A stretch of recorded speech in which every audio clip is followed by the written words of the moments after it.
अरे मैं थूकता हूँ गुजरात मॉडल पे भाई। ऐसे गुजरात मॉडल पे हम लोग थूकते हैं, ऐसे गुजरात मॉडल पे हम लोग पेशाब करते हैं जो इस तरीके का हमारे को, जहां पर अत्याचार हो रहे हैं, हमारा शोषण हो रहा है और पूरे देश के अंदर वो मॉडल लागू होगा। ऐसे मॉडल का ना तो लागू होने देंगे और पूरे लेवल पर बहिष्कार करेंगे और लात मार के भगाएंगे ऐसे मॉडल को। हमें गुजरात मॉडल नहीं चाहिए, हमें देश के अंदर संवैधानिक मॉडल चाहिए। देश संविधान चलेगा, न कि किसी गुजरात के जैसे ऐसे लेवल पर जहां पर दलितों पर अत्याचार चल रहे हो, जहां पर दीवारें छीन दी जाती हो, जहां पर घोड़ी पे चढ़ने पिटाई करती हो। ऐसे मॉडल हमें नहीं चाहिए। ऐसे नमस्कार, मैं राहुल नागपाल और आप देख रहे हैं सोशल मीडिया। मेरे साथ लाखन सिंह जी हैं और लाखन सिंह एक सोशल एक्टिविस्ट हैं और बहुजन समाज पर कहीं कोई भी एट्रोसिटी होती है तो उनकी आपात हमेशा मुकर रहते हैं। हम सुप्रीम कोर्ट के प्रांगण में हैं और सुप्रीम कोर्ट में आज एक केस की सुनवाई हुई थी जिसमें हमने अभी संजीव कुमार जो पूर्व जज हैं उनकी हमने स्टेटमेंट कवर करी है। लेकिन देश भर में हो रही दलितों पर एट्रोसिटी आखिरकार रुकने का नाम नहीं ले रही है। घड़ा छूने पर पिटाई, घोड़े पर चढ़ने पर पिटाई, बारात में दूल्हे और दूल्हे के रिश्तेदारों से ज़्यादा यानी बारातियों से ज़्यादा पुलिस वाले आजकल देखने को मिल रहे हैं। लाखन जी, आप देश भर में दलितों पर हो रही एट्रोसिटी पर अपनी पैनी नज़र बनाई हो, क्या कारण है कि आज़ादी के 75 साल के बाद भी दलितों पर जो शोषण अत्याचार है वो कम नहीं हो रहा है? पहले तो सबसे पहले आप सबका धन्यवाद। और मैं बताता चलूँ आप लोगों को, जो आपने बताया कम क्यों नहीं हो रहा है, उसका कारण सबसे बड़ा ये है कि आज दलित जाग रहा है। आज जब दलित जाग रहा है तो उन लोगों के पेट में दर्द उठ रहा है कि दलित अपने पैरों पर अपनी आवाज़ को कैसे उठा पड़ा है। कि वो जो दलित रोडों पर पिटता था, आज वो सुप्रीम कोर्ट तक अपनी मामले को सुप्रीम कोर्ट के सामने रख पा रहा है। जबकि हाई कोर्ट से लेकर डिस्ट्रिक्ट कोर्ट तक इस मामले पर, कन्हैयालाल वाले मामले पर एक तरफा, मतलब बिना पढ़े बिना देखे ही एक तरफा जो है मामला कर दिया गया। और मैं समझता हूँ कहीं ना कहीं इसके पीछे जो स्टेट है वो स्टेट है गुजरात। और गुजरात जहाँ से नरेंद्र मोदी, अमित शाह जैसे लोग इस देश के जो प्रधानमंत्री, गृह मंत्री बनते हैं, वो लोग आते हैं। आपने देखा पहले भी कि जब ट्रंप आया था तो वहाँ पर दलितों की बस्ती के बाहर जो है बहुत बड़ी दीवार चिन दी गई थी। और आज जिसे बताया भी, घोड़ी चढ़ने पर या मूछ रखने पर, मतलब इतने ज़्यादा एट्रोसिटी मामला बढ़ता जा रहा है। उसका एक ही कारण है कि दलित जो है गाँव से लेकर शहर तक वो लगातार जाग रहा है। इसका कारण सबसे बड़ा ये है। मतलब पहले एट्रोसिटी होती थी तो लोग संज्ञान में नहीं लेते थे, चुप हो जाते थे। आज अगर एट्रोसिटी होती है तो लोग थाने तक जाते हैं, कोर्ट तक जाते हैं, इसलिए ज़्यादा मामले प्रकाश में आ रहे हैं। हाँ, ये सबसे बड़ी बात है कि दो दलित जाग रहा है, साथ साथ सोशल मीडिया है। आप जैसे जो लोगों ने, जो हर छोटी छोटी बात को लोग सोशल मीडिया के माध्यम से नेट पे डालने लग गए, और हम जैसे लोग जो दिल्ली और पूरे देश के अंदर अपनी खबर, अपनी नज़र बनाए हुए, उस पर हम तुरंत संज्ञान लेते हैं। जैसे गुजरात वाला मामला हमने टाइम्स ऑफ इंडिया में पढ़ा था, हम आज तक गुजरात नहीं गए, लेकिन गुजरात वाले मैटर को हमने उठा के हमने सुप्रीम कोर्ट लगा दिया। तो ये कहीं ना कहीं हम समझ पा रहे हैं कि पूरे देश के अंदर जितने भी दलित हैं, इस वीडियो को देख रहे हैं, सुन रहे हैं, वो आप लोग अपनी आवाज़ को हमेशा उठाएं। और आप लोगों के लिए हम लोग इंडियन दलित फोरम लगातार ग्राउंड से लेकर, रोड से लेकर कोर्ट तक हम लोग लगे हैं। लेकिन कहीं ना कहीं अगर आप लोग अगर दब गए, अगर आज आपने 75 साल की आज़ादी के बाद भी अपनी आवाज़ को नहीं उठाया, तो आने वाली जो पीढ़ी है, आने वाली जो नस्लें हैं, वो कहीं ना कहीं हमारे को जो है दोषी साबित करेगी। हम वो नहीं चाहते हैं। आप कह रहे हैं कि दोषी साबित करेंगे। अभी भी बहुत सारे लोग हैं जिनका शोषण अत्याचार हो रहा है, नहीं बोल पा रहे हैं, डर है, गांव में रहना है, उन्हीं के खेतों में काम करना है। तो ऐसे जो गुर्बत में लोग अभी भी जी रहे हैं, उनके लिए क्या, जो आपका संगठन है इंडियन दलित फोरम, वो क्या उनके लिए कुछ प्लान है? हाँ, बिल्कुल मैं उन लोगों को बोलना चाहता हूँ, जिसके पास भी अगर ऐसे मामले हैं जो एट्रोसिटी से रिलेटेड मामले हैं, आप लोग हमसे संपर्क कीजिए। हमारा नंबर जो है स्क्रीन पे आप लोग डाल दीजिएगा। हम लोग भी दीजिएगा अपना नंबर। मेरा नंबर है 8800990041। लाखन सिंह मेरा नाम है। आप लोग पूरे देश से और विदेश से भी आप लोग हमें फ़ोन कर सकते हैं। हम लोग आपकी आवाज़ को रोड से लेकर सुप्रीम कोर्ट तक उठाने के लिए तैयार है और फ्री ऑफ कॉस्ट तैयार है। यही मामला हमने free of cost supreme court में लगाया। आज देखिए, दलित जो है बड़े पैमाने पर पिटाई की तरफ बढ़ता जा रहा है।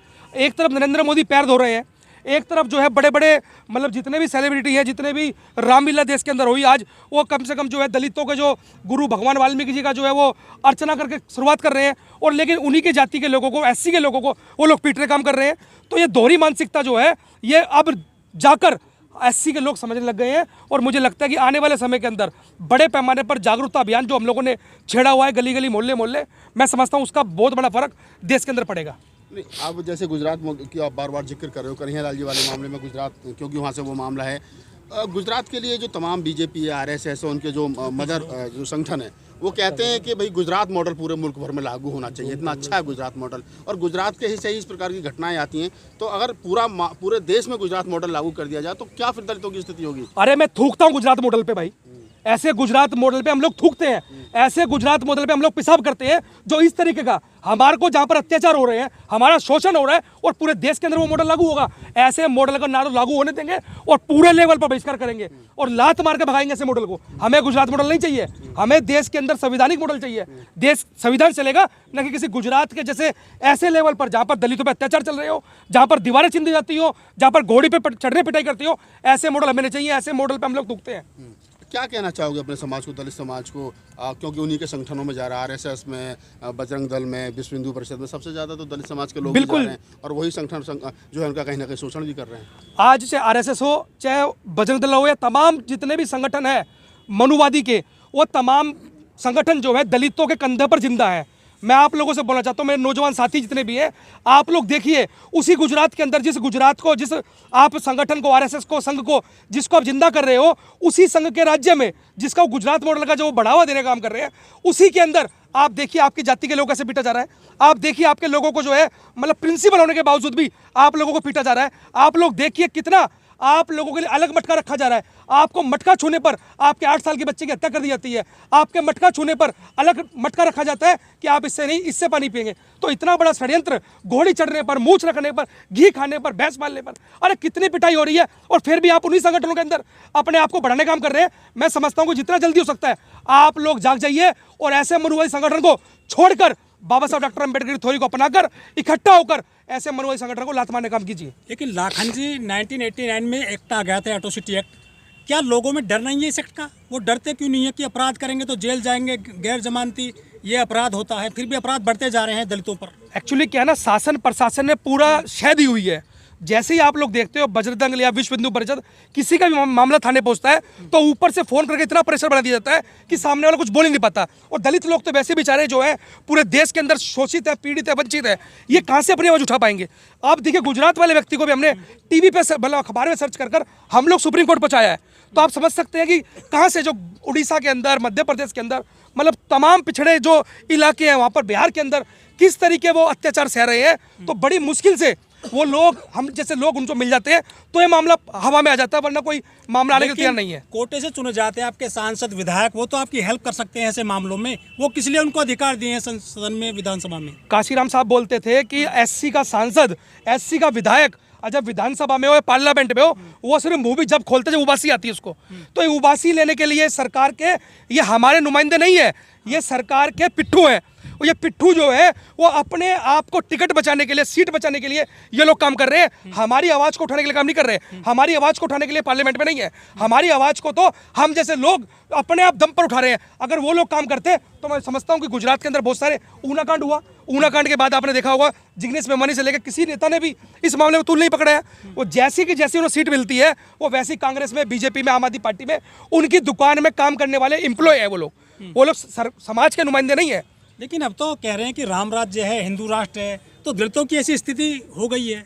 अरे भैया हमें नहीं चाहिए राम राज्य। इस देश, ये देश संविधान से चलता है और हमें संविधान से ही ये देश चलेगा और संविधान ही इस देश का सर्वोच्च जो ग्रंथ है वो संविधान है और हम लोग संविधान को मानने वाले लोग हैं। हमें कोई राम राज्य गठन की बात होने लगी है देश में। अरे कोई गठन होने वाला नहीं है। ये प्रोपगंडा मीडिया के माध्यम से फैलाया जा रहा है। मैं आपको चैलेंज करके बोल रहा हूँ कि आप लोग बड़े पैमाने पर, आज दलित जाग रहा है, आप देखिए संविधान के माध्यम से, संविधान को छेड़छाड़ होते ही दलित बड़े पैमाने पर सड़कों पर पाएगा। 2 अप्रैल का आंदोलन एक नमूना आप लोग देख चुके हैं। हमारे लोग मरने मारने से पीछे नहीं है। 13 लोग शहीद हो चुके हैं और आने वाले समय के अंदर ऐसा कुछ हुआ तो बड़े पैमाने पर रोड पर उतरने के तैयार हैं हम लोग। बाबा साहब के नाम पे, बहुजनों के नाम पे बहुत सारे संगठन है, लाखों, भीम आर्मी, फलानी ठिकानी आर्मी, ये किस लिए बनाए गए जो आप अत्याचार नहीं रुक रहे हैं? आप देखिए, मैं जहाँ तक समझ पा रहा हूँ कि बहुत सारे संगठन बाबा साहब के नाम पर अपनी दुकान चलाने का काम कर रहे हैं। हाँ। मैं किस संगठन नाम नहीं ले रहा हूँ, लेकिन मैक्सिमम संगठन जो है बाबा साहब के नाम पर अपनी दुकान चलाने का काम कर रहे हैं। हाँ। लेकिन असली लड़ाई जो है, बाबा साहब डॉक्टर अम्बेडकर गुजरात में मकान नहीं मिला। आज भी 75 साल की आजादी के बाद भी हमारे लोगों को किराए पर मकान नहीं मिल रहा है। 150 किलोमीटर उस व्यक्ति को मकान नहीं मिला। तो आप सोच सकते हैं हम लोग आजाद भारत के अंदर है। आप लोग देखिए कितनी बड़ी, मतलब कितनी बड़ी स्थिति इस देश के अंदर पैदा कर दी गई है। विश्व गुरु है, विश्व गुरु नहीं है ये भैया, बिल्कुल। आप देखिए 150 यूनिवर्सिटी के अंदर 150 जो मतलब नंबर 1 यूनिवर्सिटी 150, उसमें एक भी यूनिवर्सिटी भारत की नहीं है। तो कहाँ से विश्व गुरु हम लोग? कोई विश्व गुरु नहीं है।